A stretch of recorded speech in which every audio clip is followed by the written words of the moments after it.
Então, nós acabamos de fazer a nossa tabelinha aqui, que armazena as informações das nossas tarefas. Que informações? Seria o nome, ou a dificuldade, e a imagem, né? Essas informações serão salvas no nosso banco de dados, para a gente poder buscar por eles depois, enfim. Então, vamos dar uma analisada nesse nosso código aqui. Nós temos uma função getDatabase, que é responsável por procurar o caminho onde esse nosso arquivo foi salvo e abrir esse nosso arquivo, que é um banco de dados. Caso esse banco de dados não exista, ele vai criar o que é a nossa table SQL, né? E essa criação da table SQL é aqui a nossa tabelinha com nome, dificuldade e imagem. E nós temos aqui as nossas strings constantes para definir qual vai ser, de fato, o nome dessas categorias. Você concorda comigo que isso aqui não parece tão legal? Porque nós temos duas responsabilidades no mesmo arquivo. A responsabilidade de pegar o database, caso ele exista, e caso não exista, criá-lo, e o armazenamento do nosso database, né? A forma como ele funciona, todas as funções do banco de dados vão estar tudo aqui. Isso não é tão legal. Nós sabemos por boas práticas que a gente devia dividir as responsabilidades em arquivos diferentes. Então, para aplicar essa nossa boa prática, eu vou ensinar para vocês o conceito do DAO. DAO significa Data Access Object. Traduzido para o português, seria objeto de acesso a dados.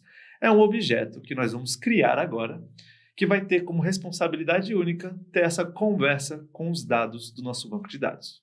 Show? Então vamos lá. Como é que a gente começa? Vamos criar o nosso arquivozinho. Então aqui no nosso data, né, na nossa pasta data, eu vou criar um new Dart file e será o nosso task_DAO, ok? Então no nosso task_DAO eu vou criar uma classe, tá? Padrão. E o nome dessa classe vai ser task_DAO, ok? E essa task_DAO vai ser responsável por qualquer responsabilidade em relação à comunicação com o nosso banco de dados. E qual que seria a primeira responsabilidade? Seria, no caso, nossa tabela, como funcionam as categorias do nosso banco de dados.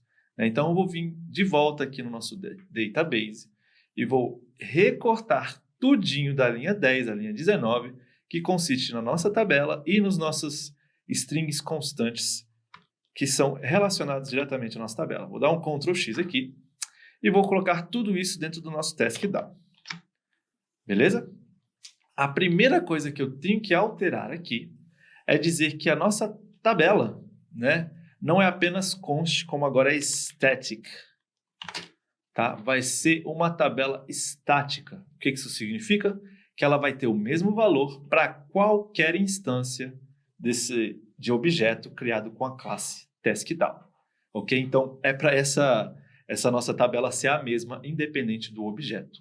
E o mesmo vai se aplicar para as nossas strings de nome da tabela, né? O name da tarefa, dificuldade, imagem, também tem que ser todos estáticos, porque independente da instância, né, do nosso task_DAO, essas informações devem ser as mesmas. Então, static para todo mundo. Você consegue até notar aqui que na nossa linha 10, 11, 12, né, o const está marcado em vermelho, agora no caso só na 11 e na 12, porque está falando que precisa ser static para continuarmos com essa informação única, né? Então, static aqui também. Beleza, agora nós não temos mais nenhum problema aqui no nosso task_DAO, mas nós temos um problema lá no nosso database, né? O nosso database não sabe mais o que é esse table SQL aqui. Esse table SQL agora vai ser uma informação que vem do nosso task_DAO. Nós estamos buscando por essa informação. Então, vou vir aqui e vou falar, ó, task_DAO, né? Vou importar isso, vai aparecer um novo pacote. Então, não vai ser especificamente o objeto, né? task_DAO, e eu quero o table SQL desse task_DAO. Ponto. Não teremos mais problema. Dividimos as responsabilidades. Mas, Caco, vamos lá. Qual foi a grande vantagem de dividir essa responsabilidade aqui agora? Né? A gente só pegou, criou uma classe e colocou o que já tinha ali. Não ficou muito mais arrumadinho, nem nada. É verdade, você tem razão. Porém, tem muitas outras coisas que a gente tem que adicionar em relação à nossa manipulação do banco de dados, né? Concorda comigo que o banco de dados nós vamos ter que alterar ele com o tempo? Nós vamos ter que salvar dados, vamos ter que buscar dados, ou até deletar dados dele, né? Dar um update, um upgrade. Nós vamos manipulá-lo de várias formas. E se nós estamos fazendo essa comunicação, manipulação com o banco de dados, vai ser tudo dentro do nosso task DAO.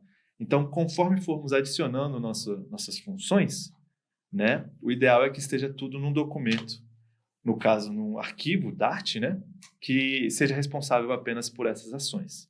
Que ações seriam essas? Né? Já vou deixar aqui pré-estabelecido para a gente as ações que nós vamos implementar daqui a pouquinho. Primeira coisa que a gente tem que saber é que no banco de dados, quando a gente está querendo adicionar algo, nós temos que salvar uma informação no nosso banco de dados.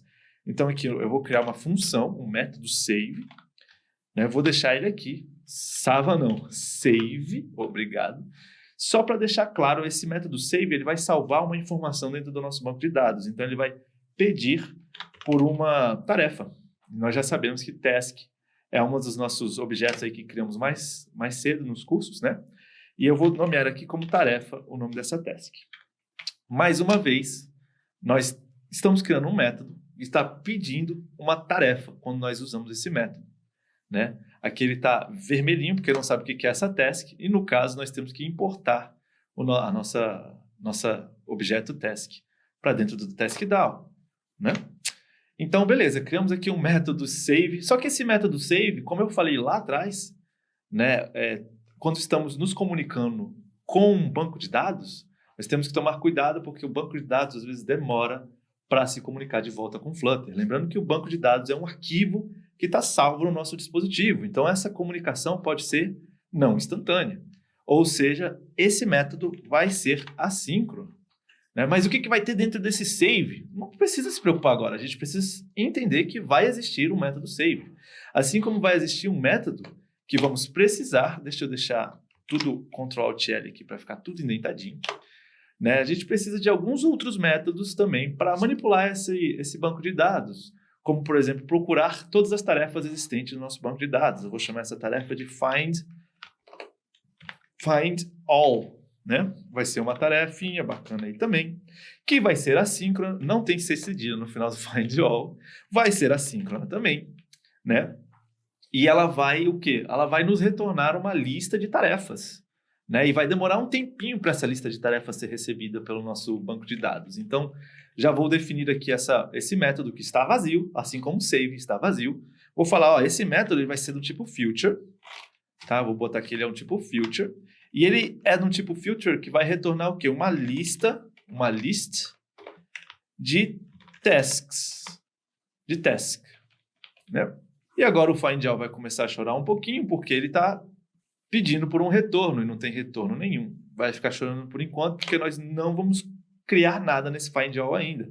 Mas nós também vamos precisar de alguns outros métodos, como o método find, que é para buscar apenas uma tarefa específica.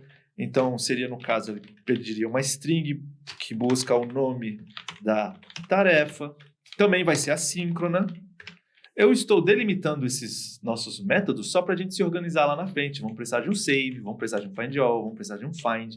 Esse find aqui que vai procurar por uma tarefa, né, ele vai retornar para a gente também um future do tipo lista, né? Deixa eu deixar bonitinho aqui. Do tipo lista de tarefas também.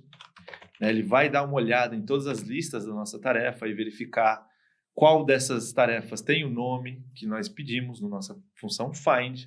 Ok, estamos entendendo mais ou menos como essa função vai funcionar. E a última função que precisamos pensar que precisa ser implementada é o delete, né?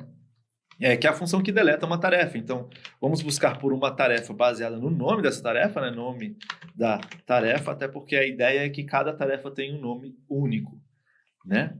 E se a gente for procurar pela dificuldade, pode ser que, né, todas as tarefas tenham a mesma dificuldade. Isso vai ser difícil, ou pelo nível, ou pela foto.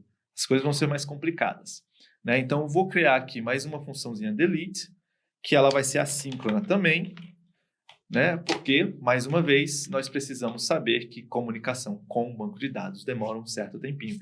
Então, ufa, conseguimos entender aqui agora que criamos um objeto de acesso aos dados com esses nossos dados, com essa nossa tabela, e com funções que nós vamos implementar daqui a pouquinho, funções para salvar os dados, para procurar os dados, para procurar um dado específico e para deletar uma tarefa específica.